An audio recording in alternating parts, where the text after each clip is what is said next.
Olá pessoal, tudo bem com vocês? Eu me chamo Mirlene, sou psicóloga e hoje eu vim conversar um pouco com vocês a respeito da depressão.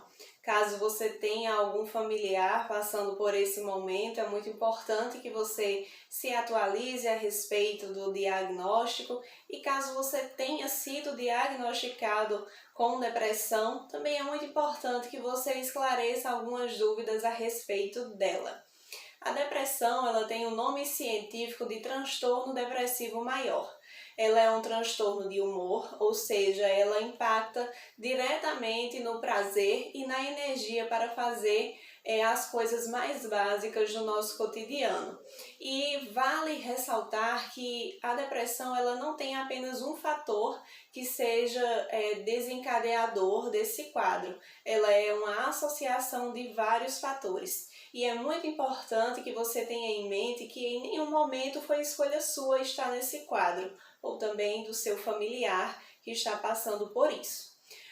Segundo a OMS, o transtorno depressivo maior está presente na vida de cerca de 300 milhões de pessoas pelo mundo e 11,5 milhões são de brasileiros. Então, dessa forma, podemos ver que não há apenas um motivo para que seja desenvolvido e se instalar na vida de alguém a depressão. E aí você se pergunta, e quais são esses fatores que ocorrem para que seja desenvolvido a depressão? O primeiro seria um fator biológico, que está relacionado com a nossa química do cérebro. Quando ocorre um desequilíbrio no funcionamento do cérebro, onde os hormônios e neurotransmissores ele não está trabalhando em harmonia. Então, nós temos 3 neurotransmissores que são bastante conhecidos de quem tem a depressão e tem essa relação muito íntima desse funcionamento. Que primeiro seria a noradrenalina, o segundo seria a serotonina e o terceiro a dopamina. Cada um deles tem um desempenho de um papel muito importante no nosso organismo. De uma forma bem simples, para que você entenda, a noradrenalina ela está ligada com a nossa reação de estresse. A serotonina está relacionada ao nosso sono e a dopamina ao prazer. E aí você se pergunta, tá, e o que esses três têm em comum? A regulação de humor. Quando eles não estão em um equilíbrio e trabalhando de uma forma adequada, eles acabam influenciando na nossa percepção.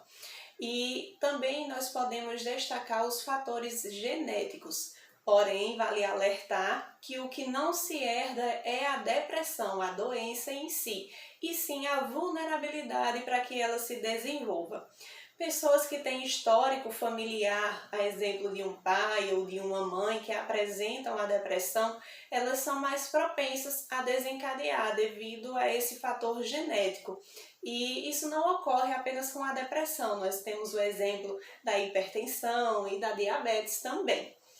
Nós temos também os fatores psicológicos e ambientais, que são as influências de todos os acontecimentos vividos por uma pessoa ao longo da sua vida, e esses acontecimentos acabam modulando e acabam afetando antes e durante o processo depressivo. Porém, não podemos esquecer que o perfil psicológico de uma pessoa também determina em grande parte a forma como ela reagirá aos eventos que ocorrem na sua vida. Nós temos também o estresse agudo, que são consequências de um evento traumático. Pessoas que tiveram abuso sexual, abuso psicológico, algum trauma, seja na infância, na adolescência, também são propensas para desencadear a depressão.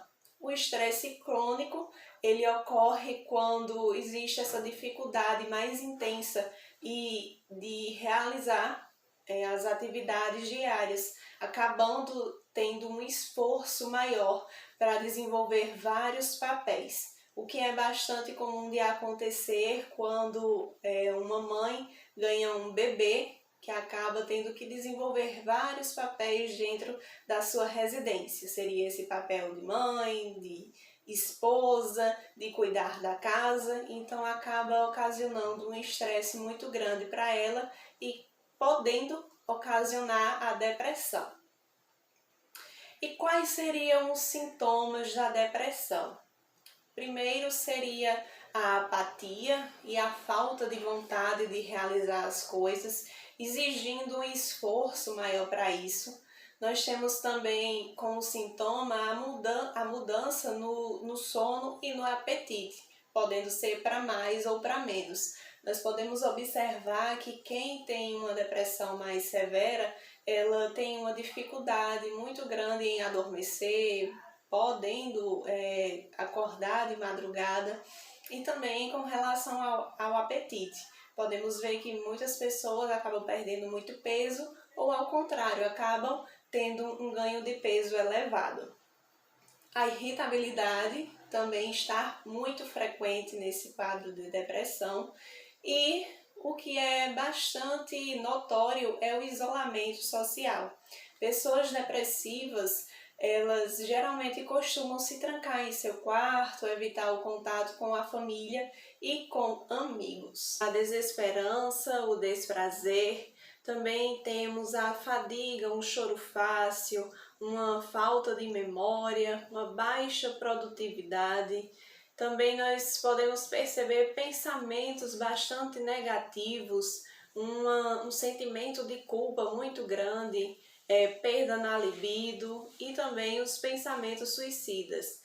E é muito importante que esse último sintoma ele seja bastante observado, bem de perto, para que possa ser feita uma intervenção de uma forma eficaz e para que esses pensamentos eles vá perdendo a força conforme se passem os dias. E algo que é muito importante de ser pensado é a respeito da diferença entre a tristeza e a depressão. Na tristeza, nós temos um motivo para que ocorra essa tristeza. Um exemplo seria um término de relacionamento, seria a perda de um emprego. Então, nós podemos observar que na tristeza nós temos um motivo para estar triste.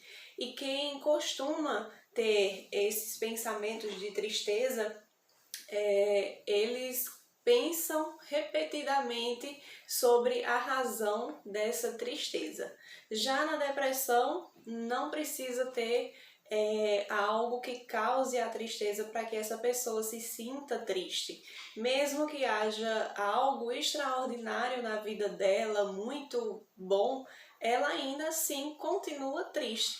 Nós podemos perceber a exemplo de vários famosos que foram diagnosticados com depressão e que aparentemente estavam bem, estavam com uma vida equilibrada, uma vida financeira boa, e que acabaram tendo esse diagnóstico, porque realmente não tem um fator só para que se haja esse quadro de depressão. E a diferença entre a tristeza e a depressão está relacionada justamente pela intensidade que ocorre os sintomas. Na depressão, essas sensações, esses sentimentos, eles são exacerbados. E é preciso também, para que seja feito esse diagnóstico, que pelo menos esteja nesses sentimentos pelo menos por 2 semanas. Esses sentimentos precisam estar presentes pelo menos por 2 semanas para que seja feito esse diagnóstico de depressão. Então, vamos partir para a classificação da depressão. Nós temos a leve, moderada e grave. Na depressão leve, que é o distúrbio leve de humor, ele é caracterizado por sentimentos, pelo sintoma de tristeza e desinteresse. Porém, uma forma mais leve, nós percebemos que não ocorre a incapacidade e a dificuldade de continuação das suas atividades diárias. Já no transtorno depressivo recorrente e moderado, o paciente ele começa a apresentar repetidos episódios depressivos e as atividades elas começam a ter uma diminuição. Ele começa a perder realmente o prazer e o interesse em realizar certas atividades.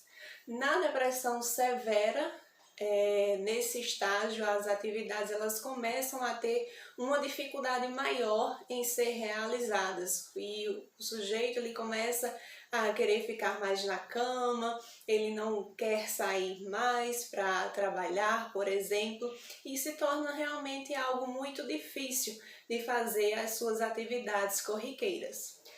Na depressão maior, ela é considerada o nível mais grave e mais incapacitante dos casos depressivos.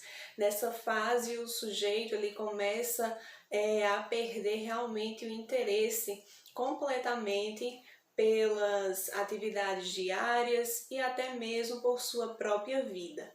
Então é importante que a gente tenha esse conhecimento da depressão, pois não é algo que é fácil de ser observado. Muitas vezes alguém está do seu lado com algum quadro de depressão e pode estar sorrindo, pode estar aparentemente feliz, porém interiormente ele está devastado e está precisando realmente de ajuda. E caso você que esteja assistindo esse vídeo esteja se encaixando nisso que eu estou falando, não hesite em buscar um profissional, seja um psicólogo ou um psiquiatra. Não precisa ter vergonha, não precisa ter medo de julgamentos, pois a ciência está justamente aí, que é para te ajudar a lidar melhor com as suas dificuldades. Caso você queira enviar também esse vídeo para alguém que ele possa ser encorajado para buscar realmente uma ajuda de um profissional. Caso você ainda não seja inscrito no canal, convido você a se inscrever logo aqui embaixo. Se tiver alguma dúvida, pode deixar nos comentários e me siga também nas redes sociais. E no próximo vídeo eu vou trazer a respeito dos tipos de depressão. Quais são esses tipos e como eles se manifestam no ser humano. Então, até mais e um grande beijo para você. Tchau!